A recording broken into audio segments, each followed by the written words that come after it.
Anish Shroff here with Panthers general manager Dan Morgan. No offseason for Dan. We're at the Combine. So much going on, but you've had a couple of draft classes. In your eyes, what makes a draft collectively a success? I think when you get the type of players that you want to get, for us, it's guys that love football, guys that have passion about football. So anytime you can collect as many of those guys as you can, I think it's a success. Where does that show up? Love of the game. I think on the tape, first of all, the way they play, the effort they play with. I think first and foremost, that's the number one thing. And then, the character off the field, the work they put in off the field, the type of teammate they are. There's a lot of variables that go into that. So we look for those type of guys. One thing I've heard from a lot of college coaches is the hardest trait they have a hard time finding is leadership. Is that something that is harder now to find amongst draft prospects? No, I don't think so. I think it's a case-by-case basis. There's some guys that, were, not vocal leaders. They're more lead-by-example type guys. So you don't always have to get the rah-rah type of guy. But, we're always looking for those type of guys that are leaders of the college teams, even the free agents that we sign. Like, we want to bring guys in that, we're leaders, good teammates, and, we just try to identify as many of those guys as we can. Over the next week or so, we're going to hear a lot about 40 times and arm length and hand size. Yep. How do you marry what you see at the Combine with what the film tells you? Yeah, I think it all matters, but I think at the end of the day, you always have to go back to the film. What did you see on tape? If a guy has short arms, does it show up on tape? If a guy ran a slower time, does he play faster than his time speed? So you got to take all that into consideration, and we do that, and we try not to put too much stock in the Combine and in the Senior Bowl. Usually, you fall back on that fall tape. You're somebody who played the game at a really high level. Do you value player feedback if there's guys within the locker room who say, hey, Dan, I played with this guy in college, and he was the first one in the film room, and he was the last guy off the practice field, and he watched what he ate and what he drank. Do you value that feedback from players? Yeah, big time. And, talking to Bryce last year about T-Mac, he worked out with him out in California, and that's super helpful, to hear Bryce talk about a guy and vouch for a guy. I mean, why wouldn't I want that type of recommendation? So I'm always going to listen to our guys, and I text our guys all the time too. Like, if I know a guy went to that school, I ask them if they know that guy, and just try to gather as much information as possible. What's the feedback loop like with Dave Canales as you work through this process? Yeah, I mean, everything we do together, collaborative process. When we get back, I'll make him a list of guys to watch, and he usually tries to watch the whole board by himself. So Dave does a good job. Myself and him, always talking about what we want, what our needs are, what our wants are, and just trying to pinpoint those guys that we feel like are good fits for us. Where's the line between let's take the best player available on our board versus he fits a positional need? Yeah, I think when it comes to that, obviously, if all things are even, you're always going to go with the need. But my philosophy and our philosophy is to draft the best player available. And, I think you get yourself in trouble when you just draft for need, because you potentially pass up on a good player. So you never know when a need's going to come about at another position. So you always have to take the best player available, in my opinion. You came up through Seattle. We've seen the John Schneider way work. They just won a Super Bowl. What is it about the Seattle blueprint that impressed upon you? Yeah, I think obviously the measurables, the speed, but I think it all boils down to the character of the guy, how much the guy loves football, how much he loves the daily process of things. Is he putting the extra work in? So John always was looking for those type of guys, and I think you see that on their team right now. They got a bunch of guys that love football. They love playing together. Yeah. They have a brotherhood out there, and that's what we're becoming here in Carolina.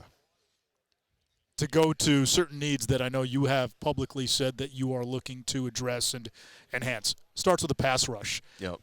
When I look at this defense, the corners were really good, and you just kind of look at it and say, you add a pass rush element, this defense has a chance to be really good really soon. Yeah. Is that kind of where you feel like you're pretty close there on defense if you can get that element, which I know is hard to find? Yeah, it's hard to find, and obviously if we improve our pass rush, I mean that's a big part of winning football games, affecting the quarterback. So if we can affect the quarterback and bring as many playmakers in on the defense and offensive side, then I think we're going to have a lot of success.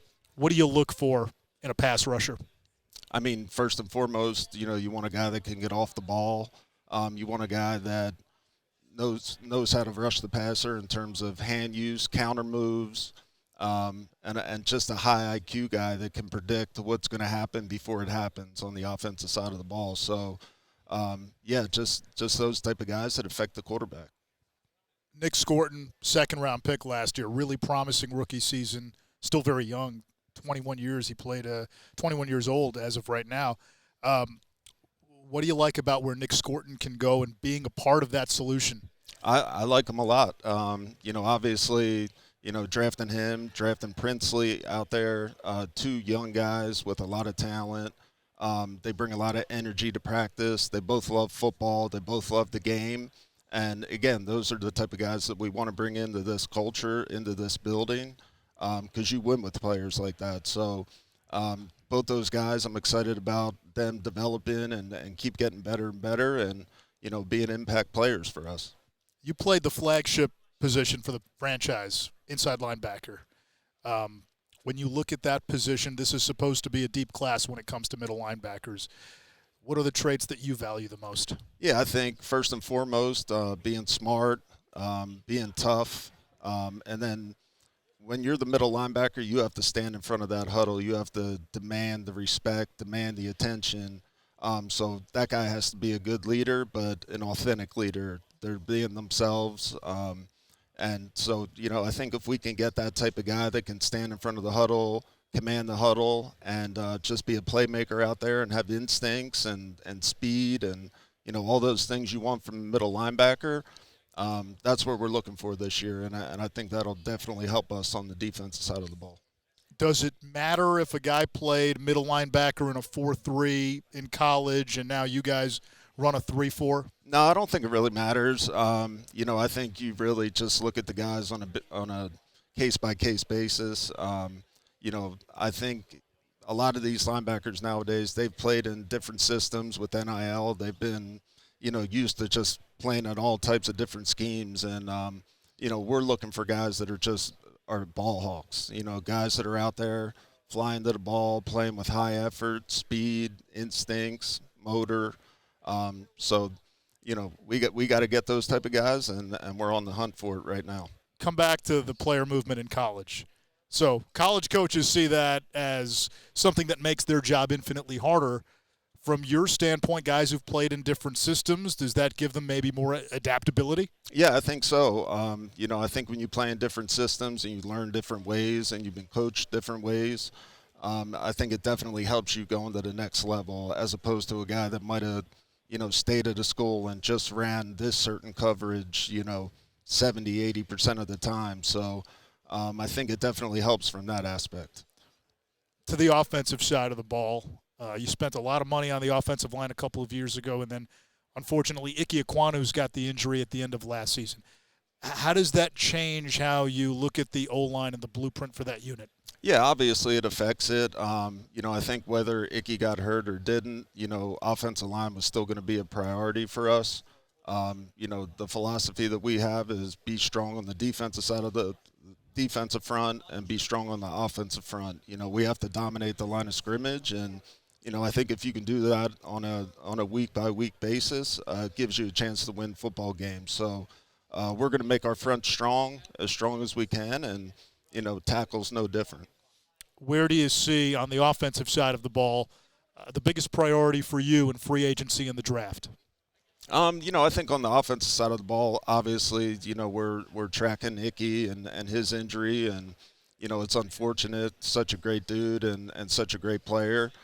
So obviously we're going to have to address that at some point. And then, just the offensive line in general, just gaining as much depth as possible on the offensive line. So I think if we can do that, this draft, this free agency, it's really going to set us up for success. So offensive line, big priority right there. Yeah, I think so. Drafting T-Mac last year, early, we feel good about our wide receiving core, but, that's not to say that we couldn't add somebody else. So we feel good about our room, our tight end room. We feel good about our, receivers. So we're just going to keep chipping away and adding as many good players as possible. What about the running back room?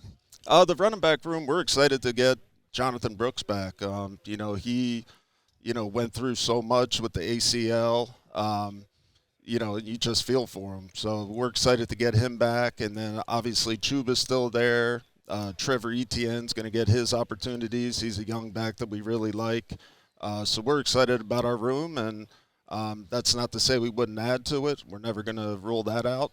But we're gonna attack that running back room if we see fit. And finally, the quarterback. So much of it centers around Bryce Young. With Bryce, what is the next step in his growth as a franchise QB? I think it's just still developing that continuity with the receiving core, mastering the offense, just all the little details of the offense, continue to be a leader like he's been. I think if he does that, he's really going to set himself up for success moving forward. All right, Dan Morgan, Panthers GM. Big couple of weeks ahead of you. Combine, free agency, and then the draft is right there. Yeah, Thanks, exciting. Dan. Appreciate it. Appreciate it.